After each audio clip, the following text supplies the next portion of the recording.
नमस्कार, हिमाचल दस्तक टीवी देख रहे हैं आप और मैं हूं आपके साथ प्रवीण मुंगटा। पूरा दिन हिमाचल प्रदेश में क्या कुछ खास रहा है, सभी बड़ी खबरों को लेकर आपके साथ हम जुट चुके हैं। सबसे बड़ी खबर जो है वो प्रदेश में जो पंचायतों के प्रधान हैं, जिला परिषद मेंबर हैं, जितने भी चुने हुए प्रतिनिधि हैं, उनकी शक्तियां कल खत्म हो रही है। सरकार इस पर, हालांकि सीएम ने कहा है कि 30 तारीख को फैसला ले लेंगे और इस पर देर शाम तक फैसला होने की संभावना है और कल आपको ये मालूम हो जाएगा कि किसे ये शक्तियां मिलेगी। लेकिन हमारे पास जो जानकारी है, सरकार किसे शक्तियां देने जा रही है, बताएंगे आपको। इसके अलावा आज कांग्रेस के, चाहे वो सीएम सुक्खू हो, डिप्टी सीएम हो, प्रभारी हो या फिर कांग्रेस अध्यक्ष विनय कुमार, सभी उपवास पर बैठे, धरने पर बैठे। क्यों ये धरना किया इन्होंने, क्यों ये उपवास किया, आपको वो बताएंगे। और भी कई महत्वपूर्ण खबरें हैं, हर खबर बताएंगे आपको। इसे शुरुआत करते हैं पहली बड़ी खबर के साथ। प्रदेश कांग्रेस ने आज शिमला के रिज मैदान पर मनरेगा से महात्मा गांधी का नाम हटाने और योजना से नाम बदलकर कमजोर करने के विरोध में CM Sukhvinder Singh Sukhu, deputy CM Mukesh Agnihotri, प्रदेश कांग्रेस अध्यक्ष विनय कुमार, पार्टी की प्रदेश प्रभारी रजनी पाटिल समेत मंत्री और दूसरे कांग्रेस नेता जो है वो उपवास पर बैठे। कांग्रेस नेताओं ने शिमला के रिज पर महात्मा गांधी की प्रतिमा के सामने बैठकर 2 घंटे तक शांतिपूर्ण विरोध प्रदर्शन किया। इस अवसर पर मीडिया से बातचीत करते हुए सीएम सुक्खू ने कहा कि भाजपा के नेतृत्व वाली केंद्र सरकार ने न केवल मनरेगा का नाम बदला है बल्कि योजना के मूल स्वरूप को भी कमजोर किया है। पहले यह योजना ग्रामीण क्षेत्रों में युवाओं और महिलाओं को रोजगार के अवसर प्रदान करती थी, लेकिन अब रोजगार के अवसर में कटौती की जा रही है। सीएम सुक्खू ने कहा कि पहले गांव के प्रधानों को मनरेगा के तहत सड़क निर्माण जैसे कार्य करवाने की शक्तियां प्राप्त थी, जिससे लोगों को अपने घर द्वार के निकट रोजगार मिलता था। कोविड-19 महामारी के दौरान इस योजना ने लोगों को रोजगार के अधिक अवसर उपलब्ध करवाने में अहम भूमिका निभाई। उन्होंने कहा कि अब पंचायत प्रधानों की शक्तियां छीन ली गई है। मुख्यमंत्री ने कहा कि पिछले 20 वर्षों से मनरेगा अधिनियम में रोजगार की गारंटी थी और काम उपलब्ध न होने की स्थिति में बेरोजगारी भत्ता देने का भी प्रावधान था। उन्होंने कहा कि ग्रामीण रोजगार गारंटी की इस योजना को सुनियोजित तरीके से कमजोर करने का जो विरोध है वो हमने किया है और यह उपवास जो है वो हमने इसीलिए किया है। पहले केंद्र सरकार मनरेगा के तहत 100% व्यय वहन करती थी, लेकिन अब इसे 90% केंद्र सरकार, 10% प्रदेश सरकार, इसमें जो है वो वित्त पोषण में बदल दिया गया है। जो उसका वित्त पोषण बदल दिया गया है, जिससे हिमाचल प्रदेश के हितों पर प्रतिकूल प्रभाव पड़ेगा। वहीं कांग्रेस अध्यक्ष विनय कुमार ने कहा कि मनरेगा योजना गरीबों के लिए थी, कांग्रेस गरीबों के साथ है और इसमें अन्याय उनके साथ नहीं होने देगी। उन्होंने कहा कि केंद्र ने मनरेगा से महात्मा गांधी का नाम हटाकर इसकी आत्मा को ही खत्म कर दिया है। इसके अलावा प्रदेश कांग्रेस प्रभारी रजनी पाटिल ने कहा कि केंद्र सरकार ने गरीब लोगों से उनके रोजगार का अधिकार छीन लिया है, इसलिए कांग्रेस पार्टी आज पूरे देश में मनरेगा को कमजोर करने के विरोध में जो उपवास है वो कर रही है। वहीं एफटीए, ये सबसे बड़ा मुद्दा है जिस वक्त प्रदेश का। एफटीए को लेकर के कांग्रेस प्रभारी रजनी पाटिल ने आज शिमला में मीडिया से बातचीत में कहा कि सेब पर इंपोर्ट ड्यूटी घटाने का मामला संसद में वो उठाएंगे। उन्होंने कहा कि हिमाचल के लिए यह बड़ा मामला है, इससे हिमाचल का जो सेब उद्योग है वो तबाह हो जाएगा। वहीं सेब पर आयात शुल्क में कमी से जुड़े सवाल के जवाब में मुख्यमंत्री ने भी कहा है कि उन्होंने केंद्रीय मंत्री पीयूष गोयल के साथ आयोजित पिछली बैठक में उनसे न्यूजीलैंड से आयात जो सेब है उस पर शुल्क कम करने का जो मुद्दा है वो उठाया था। आयात शुल्क में किसी भी प्रकार की कमी हिमाचल प्रदेश के सेब उत्पादकों को गंभीर नुकसान पहुंचाएगी। इस मुद्दे पर केंद्रीय मंत्री ने राज्य सरकार से अधिकारियों और बागवानों की एक टीम भेजने को कहा है और जिसके उपरांत केंद्र सरकार इस विषय के सभी पहलुओं की गंभीरता पूर्वक जो है वो जांच करेगी। इस दौरान वो हिमाचल की जो बागवानों की बात है वो सुनेंगे। तो ये आश्वस्त किया है केंद्रीय मंत्री ने, लेकिन बात वो है कि अब इसमें एक तो हो गया न्यूजीलैंड का, उस वक्त सीएम ने वो आवाज उठाई, लेकिन अब जिस प्रकार से यूरोपियन जो कंट्रीज हैं 27 के आसपास, इस कंट्रीज के साथ भी एक समझौता कर दिया गया है और इसमें क्या समझौता है कि 50% सीधा 20% कर दिया गया है इंपोर्ट ड्यूटी को। तो आप अंदाजा लगाइए, अगर बाहरी देशों से सेब बड़े बल्क में यहां पर आता है तो कितना नुकसान प्रदेश के लोगों को होगा। इसके अलावा नेता प्रतिपक्ष जयराम ठाकुर ने प्रदेश सरकार पर कड़ा आज जुबानी हमला बोला है। उन्होंने कहा कि विकसित भारत ग्रामीण आजीविका गारंटी वीबीजी राम जी, इसके विरोध में सरकार द्वारा किया जा रहा अनशन कांग्रेस सरकार द्वारा प्रदेश में, ये अपने आला कमान को खुश करने के सिवाय कुछ भी नहीं है। यह एक सियासी नौटंकी उन्होंने करार दिया है। उन्होंने कहा कि केंद्र सरकार का यह नया कानून पारदर्शिता लाने और भ्रष्टाचार को खत्म करने की दिशा में एक मील का पत्थर है, जिसमें डिजिटाइजेशन और बायोमेट्रिक हाजिरी के कारण बिचौलियों के लिए कोई जगह नहीं बची है। भ्रष्टाचार पर पूर्ण विराम लगेगा और पारदर्शिता से काम होने पर गांव का विकास तेज रफ्तार से होगा। जयराम ठाकुर ने आज मुख्यमंत्री ठाकुर सुखविंदर सिंह सुक्खू पर दोहरा मापदंड अपनाने का आरोप लगाते हुए कहा कि यह एक तरफ के उन्होंने एक तो कहा कि ये आरोप लगाए हैं, उन्होंने कहा कि एक तरफ के प्रधानों के अधिकारों की बात कर रहे हैं, वहीं दूसरी तरफ डिजास्टर एक्ट की आड़ में पंचायत चुनाव रोककर उन्होंने पंचायतों को जो है प्रशासकों के हवाले करने का निर्णय लिया है। सभी जगह काम ठप हैं, उन्होंने आरोप लगाए हैं, और गांव की सरकार कही जाने वाली पंचायती राज सिस्टम को इन्होंने हाशिए पर धकेलकर सिर्फ अपनी मनमानी का फरमान सुनाने तक सीमित कर दिया है। ये जयराम ठाकुर ने आरोप लगाए हैं। ऐसी स्थिति में मनरेगा के काम कैसे होंगे, उन्हें कौन कराएगा? प्रदेश सरकार की इन हरकतों से स्पष्ट है कि मनरेगा के नाम पर सरकार सिर्फ घड़ियाली जो आंसू है वो बहा रही है। नेता प्रतिपक्ष ने कहा कि जब 80 के दशक में इस तरह की ग्रामीण क्षेत्रों में रोजगार देने की योजना शुरू हुई थी तो वह महात्मा गांधी के नाम की बजाय जवाहरलाल नेहरू के नाम पर क्यों शुरू की गई थी? सरकार द्वारा शुरू की गई कागजी योजनाओं का नाम भी सिर्फ राजीव गांधी और इंदिरा गांधी के नाम तक ही सीमित है। छत्तीसगढ़ में भाजपा के बाद आई कांग्रेस सरकार ने एक ही दिन में 6 योजनाओं के नाम बदल डाले थे। हैरानी इस बात की है कि उनमें से 3 योजनाएं इंदिरा गांधी के नाम और 2 राजीव गांधी के नाम पर की गई। वहां भी कांग्रेस को महात्मा गांधी की याद नहीं आई, तो अब क्यों जो है महात्मा गांधी की याद आ रही है? तो हमने सीएम का पक्ष बताया, उसके बाद जो आज नेता प्रतिपक्ष है उन्होंने भी जो है जुबानी तीर छोड़े हैं। इसके अलावा अब जो स्कूलों में नकल ना हो उसके लिए क्या कर रही है बोर्ड एग्जाम में? स्कूल शिक्षा बोर्ड की मार्च माह से होने वाली, धर्मशाला वाला जो बोर्ड है एचपी बोर्ड, मार्च माह से होने वाली वार्षिक परीक्षाओं में नकल रोकने के लिए बोर्ड प्रशासन ने तैयारियां शुरू कर ली है। इस बार अभिभावक, विद्यार्थी और शिक्षक भी बोर्ड के लिए तीसरी आंख बनेंगे। परीक्षाओं के दौरान शिक्षा बोर्ड एक हेल्पलाइन नंबर जारी करेगा, जिस पर प्रदेश के किसी भी परीक्षा केंद्र में अगर कोई अनियमितता बरती जा रही होगी या नकल करवाई जा रही होगी, उसकी शिकायत सीधा बोर्ड मुख्यालय में कर सकेंगे। हिमाचल प्रदेश स्कूल शिक्षा बोर्ड की 10वीं और जो 12वीं कक्षा की जो परीक्षाएं हैं वो 3 मार्च से शुरू हो रही है, आपको मालूम है पहले ही। इस बार परीक्षाओं के दौरान नकल को रोकने के लिए बोर्ड प्रबंधन ने विशेष इंतजाम करने का फैसला ले रखा है। तो इसी के तहत जो है वो अब तीसरी आंख जनता बनेगी। कोई किसी को लग रहा है नकल हो रही है तो सीधा वो बोर्ड हमारा जहां पे ऑफिस है धर्मशाला, वहां पर सीधा कॉल करके आप कह सकते हैं, ताकि वहां का जो स्टाफ है, जो लोग सम्मिलित हैं, उन पर कार्रवाई की जा सके। इसके अलावा प्रदेश के सरकारी स्कूलों में विज्ञान शिक्षण की गुणवत्ता को बढ़ाने के लिए सरकार ने शैक्षणिक सत्र 2026-27 के दौरान हर जिले से 4 प्रशिक्षित स्नातक अध्यापकों टीजीटी को हिमाचल प्रदेश विश्वविद्यालय में एमएससी करवाने का फैसला किया गया है। इस योजना का उद्देश्य माध्यमिक स्तर पर विषय में दक्ष और उच्च शैक्षणिक योग्यता वाले शिक्षक तैयार करना है। एमएससी कोर्स के लिए आवेदन गणित, भौतिकी, रसायन विज्ञान, वनस्पति विज्ञान और जीव विज्ञान विषयों में आमंत्रित किए गए हैं। शिक्षक अपने विकल्प के आधार पर केवल एक ही विषय में आवेदन कर सकेंगे। स्कूल शिक्षा निदेशक आशीष कोहली ने बताया कि निर्धारित प्रपत्र पर भरे गए आवेदन ही मान्य होंगे। 20 अप्रैल 2026 के बाद प्राप्त होने वाले आवेदनों पर विचार नहीं किया जाएगा। सभी आवेदन संस्था प्रमुख के माध्यम से संगम पाठशाला द्वारा ही जो है निदेशालय को भेजने होंगे और सरकार की 7 अगस्त 2024 की जो अधिसूचना के तहत चयनित अध्यापकों को अध्ययन अवकाश के दौरान 40% वेतन भी मिलेगा। हालांकि इस अवधि में वेतन वृद्धि देय नहीं होगी और विश्वविद्यालय की फीस व अन्य शैक्षणिक खर्च अध्यापकों को स्वयं वहन करने होंगे। कोर्स पूरा होने के बाद सभी सामान्य सेवा दोबारा दे होंगी। यानी जो अध्यापक हैं उनके लिए मौका है जी, एमएससी करिए आपको जो है वो वेतन भी मिलेगा और आप पढ़ भी सकेंगे। तो ये सरकार ने क्राइटेरिया रखा है जो आपको मैंने बताया। इसके अलावा राज्य चयन आयोग ने शिक्षा विभाग में अंग्रेजी और गणित अध्यापक के पदों पर भर्ती के लिए अधिसूचना जारी कर दी है। ये इंपॉर्टेंट है जी, ये है बेरोजगार युवाओं के लिए जो रोजगार की तलाश में है, तो इनके लिए खबर है। सीबीएसई स्कूलों में प्रदेश में 5 साल के आधार पर यह भर्ती होगी। इसमें फिक्स 30,000 रुपए का जो मासिक मानदेय है वो चयनित अभ्यर्थियों को दिया जाएगा। खास बात यह है कि इन अध्यापकों को 1 वर्ष में 10 माह का वेतन देय होगा।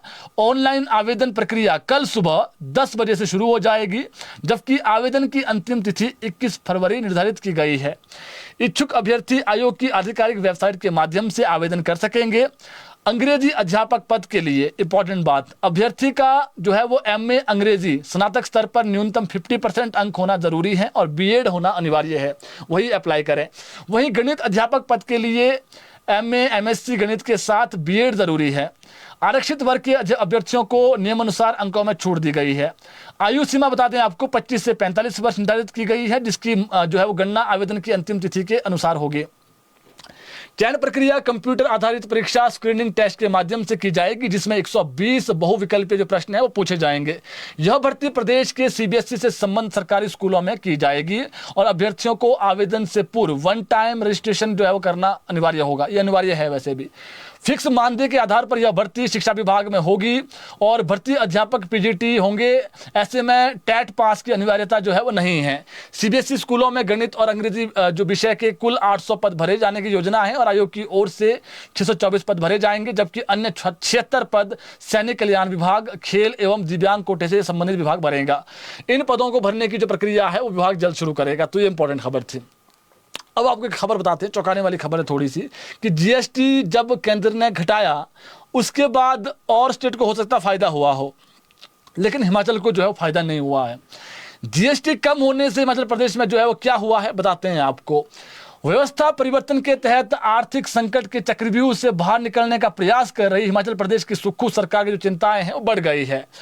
संसद में पिछले कल पेश हुई आर्थिक सर्वेक्षण 2025-26 रिपोर्ट में सामने आया है कि राज्य कई मोर्चों पर पीछे चल रहा है। रिपोर्ट में बताया गया है कि प्रदेश को जीएसटी के तहत प्राप्त हो रही राशि में भारी कमी आई है। मौजूदा वित्त वर्ष के आंकड़ों में जीएसटी से 6,824 करोड़ की जो राशि है वो दर्शाई गई है। वहीं वर्ष 23-24 में जीएसटी से जो है वो जबकि इससे अधिक 9,956 करोड़ और 2024-25 में 10,824 करोड़ की जो राशि वो प्राप्त हुई थी। इस तरह की स्थिति को देखते हुए ठाकुर सुखविंदर सिंह सुक्खू ने, जो मुख्यमंत्री है प्रदेश के, उन्होंने प्रधानमंत्री नरेंद्र मोदी से लेकर केंद्रीय वित्त मंत्री निर्मला सीतारमण के समक्ष हिमाचल की जो चिंता है वो जताई थी। मुख्यमंत्री ने दोनों के समक्ष जीएसटी घटने का मामला भी प्रमुखता से उठाया, लेकिन राहत नहीं मिल पाई है। रिपोर्ट में सामने आया है कि प्रदेश में, इंपॉर्टेंट बात है जी, प्रदेश में प्रति व्यक्ति आय तो बढ़ रही है, लेकिन राज्य घरेलू उत्पाद के अनुसार जो प्रतिशतता है उसमें करीब 2% की गिरावट दर्ज हुई है। वर्ष 2016-17 में प्रति व्यक्ति आय 1,50,290 रुपए थी, जो 2024-25 में बढ़कर 2,56,137 रुपए हो गई। राज्य घरेलू उत्पाद पहले 10.91% था, जो पिछले वर्ष 9.12% रहा। राज्य घरेलू उत्पाद 1 अगस्त 2025 के आंकड़ों के तहत 24-25 में 1,92,794 करोड़ रुपए 9.66% था।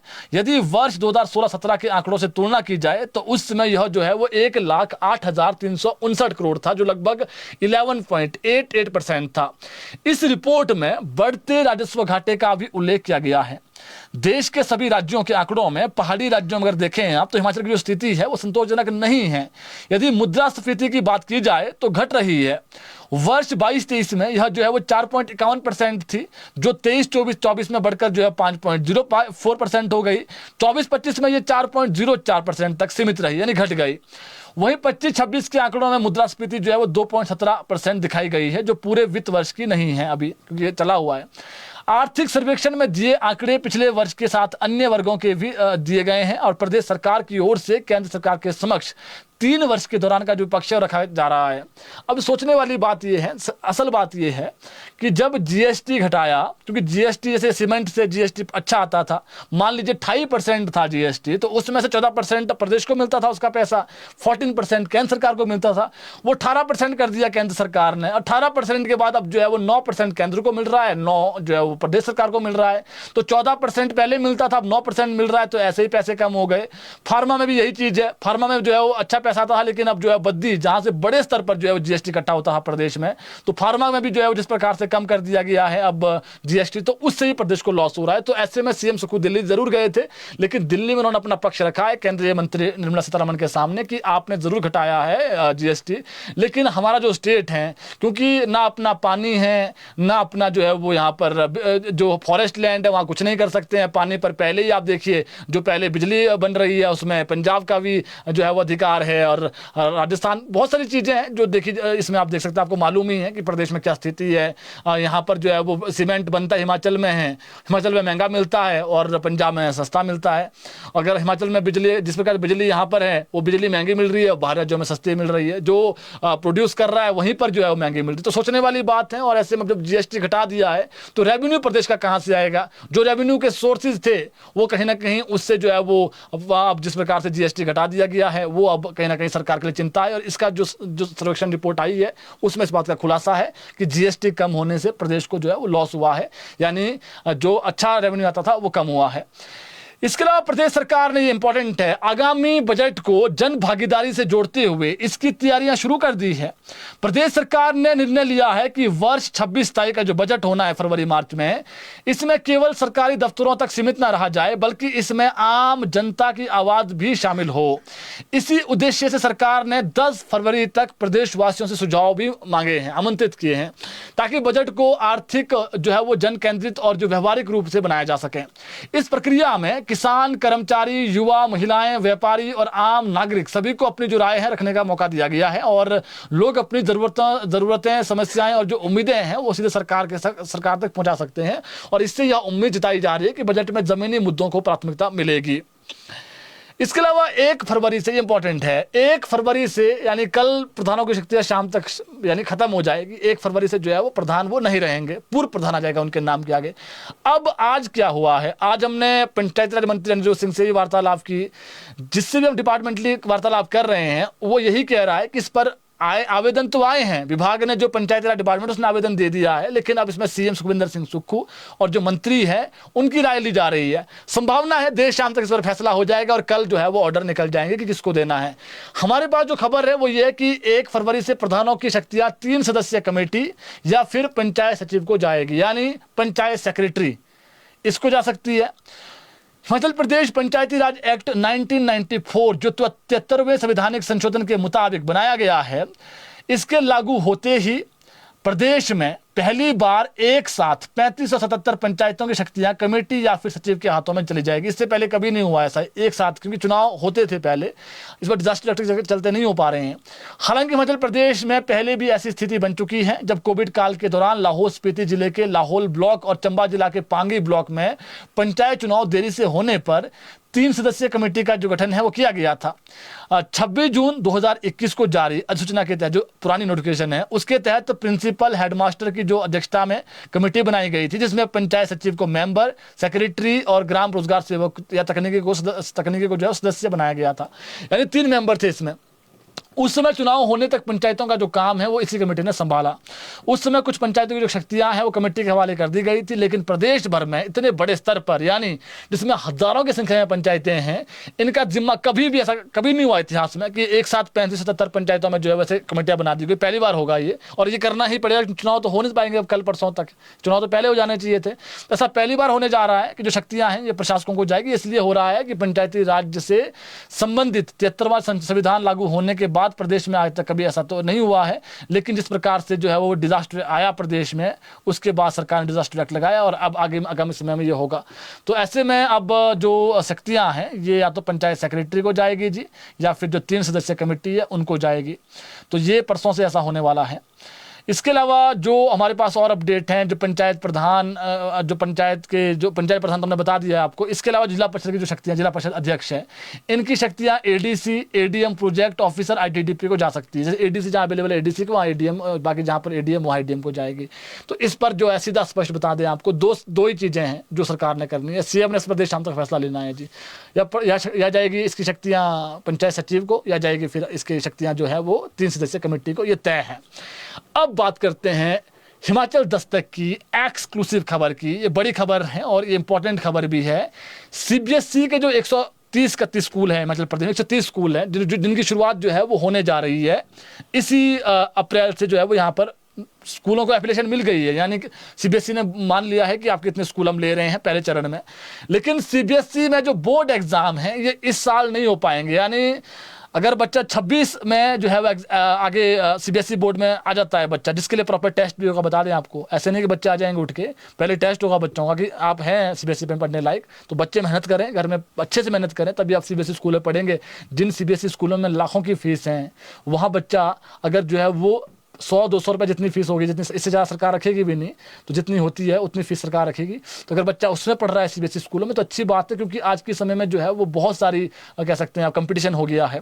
अब खबर सुनिए आप, सीबीएसई बोर्ड एग्जाम इस साल नहीं होंगे, यानी सीबीएसई शुरू तो हो जाएगा लेकिन 10वीं और जो 12वीं के एग्जाम हैं ये 2028 में होंगे। आगे जो इस साल वाला पैटर्न है उसमें जो है वो एचपी बोर्ड ही इनके जो एग्जाम वो कंडक्ट करेगा, बोर्ड के 10वीं और 12वीं के। सिर्फ 9वीं और जो 11वीं है वो चलेगा सीबीएसई के हिसाब से, यानी प्रॉपर है, क्योंकि बोर्ड नहीं है तो इसमें जो है वो कोई दिक्कत नहीं है उनको, सीबीएसई वालों को। तो इसमें होता ये है कि जो सीबीएसई की गाइडलाइन है उस अनुसार जब एफिलिएशन दे भी दी जाती है किसी को, किसी भी, जैसे आपने अप्लाई कर दिया, आपको हमने स्कूल बना दिया, आपके 130 स्कूल हमने आपके सीबीएसई कर दिए, लेकिन उसके बाद भी क्योंकि जो सीबीएसई का जो अगर आप पेपर भी देखेंगे, हालांकि जो किताबें हैं वो सेम है +1 +2 की, वही पढ़ाई जाती है, थोड़ा सा टफ होता है सीबीएसई का एग्जाम थोड़ा सा, अगर आप उसका सिलेबस वो देखेंगे जो बोर्ड के पेपर होते हैं। तो इसके तहत 1 साल बच्चों को दिया जाएगा, यानी ट्रेंड किया जाएगा बच्चों को। 2028 में फिर जो है वो सीबीएसई पैटर्न से एग्जाम होंगे, तो ये इंपॉर्टेंट है। तो 1 साल बच्चों को निखारने के लिए जो है वो अच्छा रहेगा, निखारने के लिए मिल जाएगा। 9वीं और जो 11वीं का है वो फिर हमने बोल दिया कि सीबीएसई के तहत इसमें कोई दिक्कत ही नहीं है, बाकी जो पहली दूसरी तीसरी है वो तो नॉर्मल चलेगा जी। इसके अलावा जो आज हुआ है, आज हमारे जो शिक्षा विभाग से जानकारी ली है, आज 20 स्कूलों के लिए अप्लाई कर दिया है। 100 स्कूलों को एफिलिएशन मिल गई है, सीबीएसई के नंबर भी आ गए हैं, एफिलिएशन नंबर। लेकिन जो पीछे हुआ था कैबिनेट में फैसला कि हमने 30 स्कूल और जोड़ने हैं, तो उसमें जो 10 स्कूल हैं, 20 स्कूल हैं, माफी चाहूंगा 20 स्कूल हैं, उनके लिए आज अप्लाई कर दिया है, यानी सीबीएसई के लिए अप्लाई कर दिया। अब सीबीएसई का रिप्लाई बैक आना है उसमें। अब आप सुनिए एक और खबर, भारतीय वायुसेना हिमाचल प्रदेश में पहली बार एक सिविल एयर शो का आयोजन करने जा रही है। यह अद्भुत प्रदर्शन 10 मार्च को हमीरपुर जिला के सुजानपुर टिहरा के सैनिक स्कूल मैदान में होगा। वहीं रक्षा मंत्रालय ने इस आयोजन के लिए अनुमति प्रदान कर दी है, जो क्षेत्र के लोगों के लिए एक अविस्मरणीय अनुभव होगा। सैनिक स्कूल के प्रधानाचार्य ग्रुप कैप्टन रचना जोशी ने बताया कि इस सिविल एयर डिस्प्ले कह सकते हैं आप, जो एयर शो होगा वायुसेना के द्वारा, 11 सूर्य किरण जो विमान है वो भाग लेंगे, सूर्य किरण विमान भाग लेंगे। उन्होंने कहा कि यह एक बहुत ही अद्भुत शो होगा जिसका उद्देश्य आम लोगों को भारतीय वायुसेना की जो उपलब्धियां हैं उससे अवगत करवाना और बच्चों को वायुसेना में शामिल होने के लिए प्रेरित करना है कि बच्चे वायुसेना में जाएं। तो एक शो होगा जी, एयर शो, भारतीय सेना दिखाएंगे वायुसेना उसको कि कैसे वहां पर जो कह सकते जो वाहन आप देखते हैं, अमूमन आप जब अपने फोन में देखते हैं दिल्ली में एयर शो होते हैं, तो ऐसे एयर शो आपके सुजानपुर टिहरा में होगा। उसकी डेट हमने बता दी आपको। इसके अलावा जिला किन्नौर के निचार खंड की ग्राम पंचायत उरनी में एक सिंचाई नहर से 4 से 5 माह का भ्रूण का शव बरामद हुआ। दुखद खबर है। बेरहमी की हद यह थी कि शव को बेसन के एक थैले में लपेट कर फेंका गया था। यह घटना उरनी गांव के समीप एक जगह है, बाखरे नदेन नामक स्थान की है और दरअसल गांव के कुछ युवकों ने बर्फ के बीच बह रही सिंचाई नहर में एक संदिग्ध थैला देखा और पास जाकर देखने पर पता चला कि उसमें भ्रूण का शव है। युवकों ने तुरंत इसकी सूचना ग्रामीणों और पुलिस को दी और एसपी किन्नौर सुशील कुमार शर्मा ने मामले की पुष्टि करते हुए बताया कि पुलिस ने केस दर्ज कर दिया है, किसका भ्रूण है। अब ये तो सोचने वाली बात है कि बच्चा मर गया और अब हो सकता है शादी नहीं हुई हो किसी लड़की की, लेकिन इस प्रकार से आप किसी अपने भ्रूण को कहीं आप नहर में फेंक देंगे, इससे बड़ा पाप कोई भी नहीं है। एक खबर हिमाचल में ब्लास्ट हुआ और इसके जो तार पाकिस्तान से जुड़े हैं। क्या खबर है, सुनिए खबर। नालागढ़ पुलिस थाना ब्लास्ट केस की जांच में पाकिस्तान की आईएसआई समर्थित प्रतिबंधित आतंकी संगठन बब्बर खालसा इंटरनेशनल बीकेआई से जुड़े एक नार्को आतंकी मॉड्यूल का पर्दाफाश हुआ है। पंजाब पुलिस ने नवाशहर से 2 आरोपियों को गिरफ्तार किया है और आरोपियों के कब्जे से एक इम्प्रोवाइज्ड जो कह सकते हैं आप एक्सप्लोसिव डिवाइस यानी आईईडी भी बरामद की गई है। यह जानकारी पंजाब के पुलिस महानिदेशक डीजीपी गौरव यादव ने दी है और उन्होंने बताया कि यह कार्रवाई उन्होंने हिमाचल प्रदेश पुलिस और केंद्रीय एजेंसियों के साथ घनिष्ठ तालमेल में की है। गिरफ्तार आरोपियों की जो पहचान है, इनका नाम बता देते हैं आपको। शमशेर सिंह उर्फ शेरू उर्फ कमल और प्रदीप सिंह उर्फ दीपू। ये जो उर्फ लगते हैं ना जिनके आगे, ऐसे जैसे कि ये कोई बड़ी उन्होंने कर दिया, ऐसे लोग ये ऐसे लोग तो समाज के लिए कलंक हैं। अगर आप देश के अंदर होकर के ऐसे उसको वो दे रहे हैं तो ऐसे लोगों के साथ, हालांकि इस बार अब जो कार्रवाई है वो चलेगी। और ये जो है वो जिला शहीद भगत सिंह नगर नवाशहर के कस्बा जो है वो राहों के निवासी हैं। तो ये जो है वो जो एक ब्लास्ट हुआ था, आपने देखा पीछे नालागढ़ में एक ब्लास्ट हुआ था, फिर वहाँ पर ये खबर आई कि ये आईईडी है। उसके बाद इस पर जब जांच शुरू हुई तो पंजाब पुलिस केंद्रीय एजेंसी सतर्क हो गई, एनएसजी वगैरह सब देखा, तो अब इसमें 2 लोग अरेस्ट हुए हैं और इनके जो तार है वो पंजाब के जो एक आईएसआई हैं उससे जुड़ रहे हैं तार। अब बात करते हैं बर्फबारी को लेकर के। एक बार फिर से प्रदेश में भारी बर्फबारी देखने को मिलेगी और इसके आसार हैं 1 तारीख को। कल से प्रदेश में मौसम खराब हो जाएगा और इसका जो असर है वो 3 फरवरी तक रहेगा। जो मौसम वैज्ञानिक है शिमला में शोभित कटियार, ये मौसम विज्ञान केंद्र शिमला के निदेशक भी है, इन्होंने जानकारी दी है कि 3 फरवरी तक मौसम खराब रहेगा। इसका अधिक इम्पैक्ट 1 तारीख को रहेगा, यानी 1 तारीख को लाहौल स्पीति, किन्नौर, चंबा, कुल्लू, मंडी की ऊंची चोटियों पर बर्फबारी होने की संभावनाएं हैं। बाकी जो मैदानी क्षेत्र हैं जैसे आप देखिए ऊना है, कांगड़ा है, बिलासपुर है, हमीरपुर है, वहाँ पर बारिश होने की संभावना है। तो एक बार फिर से मौसम खराब होगा जी कल शाम से और इसका असर 1 तारीख को अधिक रहेगा, यानी 1 फरवरी को बर्फबारी होने की संभावना है। जो बड़ी खबरें थी आप तक हमने पहुंचा दी है। और एक खबर आपको बता दें, आज जो है वो जो वोटर लिस्ट है उसका प्रकाशन होना था लेकिन अभी तक नहीं हो पाया है। इसमें पैंच फंसा हुआ है, अब देखना पड़ेगा इसके बाद होता है नहीं होता है। लेकिन ये ज़रूर है कि जो कह सकते हैं राज्य चुनाव आयुक्त हैं उन्होंने आज वोटर लिस्ट जो है वो जारी करने के आदेश दिए थे कि आप जारी कर दीजिए वोटर लिस्ट। लेकिन अभी तक जो जिलाधीश हैं, हमारे पास जो जानकारी अभी तक की है, जब तक हम बुलेटिन पढ़ रहे हैं, खबर पढ़ रहे हैं, अभी तक जो वोटर लिस्ट है उसका प्रकाशन नहीं हुआ है। तो पैंच फंस गया है। अब देखना पड़ेगा कि ये कब तक जारी होती है, देर शाम तक जारी होती है कि नहीं होती है। लेकिन अभी वोटर लिस्ट का जो प्रकाशन है, चाहे वो ऑनलाइन ऐप हो या फिर जिस प्रकार से प्रकाशन करना जरूरी होता है डीसीज को, तो अभी तक नहीं हो पाया खबर पढ़े जाने तक। इसके बाद होता है तो अलग बात है, लेकिन अभी तक नहीं हो पाया है। प्रधानों की शक्तियां कल पता लग जाएगा कि ये 3 सदस्यीय कमेटी को जाएगी या फिर प्रधानों की जो शक्तियां हैं पंचायत सेक्रेटरी को मिलती है। और जो जिला परिषद के जो लोग हैं वो कल उनका कार्यकाल खत्म हो रहा है, इनकी जो अध्यक्ष की शक्तियां हैं ये एडीसी या फिर एडीएम इनको जा सकती है। और चिट्टे वाले नहीं लड़ पाएंगे चुनाव। इसमें अनिरुद्ध सिंह ने आज भी फिर से कहा है कि चिट्टे वालों को लेकर के हम कानून ला रहे हैं। उन्होंने कहा है कि 0 टॉलरेंस है चिट्टे को लेकर के। अगर इन्हें जो है वो चुनाव लड़ने दिया जाएगा तो फिर जो है वो कैसे जो है चिट्टे पर वो अंकुश लगेगा। तो इनसे कुछ ना कुछ ऐसी चीजें करनी पड़ेगी जिससे जो है वो लोग 100 बार सोचे हैं चिट्टा लेने से पहले। तो अब देखिए इस पर कानून ला सकती है और पिछले कल उन्होंने कहा है, साइन भी कर दिया, और जो आगामी सत्र होगा बजट सत्र उसमें इसमें कानून आ जाएगा चिट्टे को लेकर के। तो जो बड़ी खबरें थी आज की वो हमने आपको बता दी है। बुलेटिन शेयर करिए ताकि और लोगों तक भी अपडेट पहुंच सकें। धन्यवाद।